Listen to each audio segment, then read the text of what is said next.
Yo! For today's video, Diwata Paris Overload naman tayo mga bossing.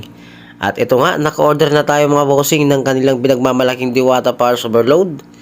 At syempre, kukunin natin ang kanilang drinks. Ayan, ito na nga oh. Pepsi Mountain Dew ang ating kinuha. Syempre, Diwata yan eh. Ayan.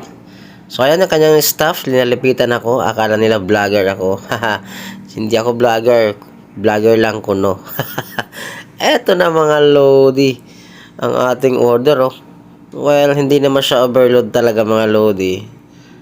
Maliit na mangkok lang na may kunting karne. Ayan. Pero pwede na rin. Ang presyo pala to guys ay 120 pesos. Pero only rice with drinks. Ayan. So, tikman natin. Alright. Unang tikim mga lodi. Sa kanyang presyong 120, okay na rin. Sakto lang. Pwede na. Ayan. So, yun mga lodi. Titikman na natin. Isusubo tayo. Napakasarap na subo dyan. At binilisan ko na ito mga lodi. Kay alas 2 na po ito ng madaling araw. At ayan. Nagpa-video na lang tayo sa kanyang staff. Ayan. Para may makuha tayong magandang angle. Ayan. So yun lang mga bossing. See you next video. Bye.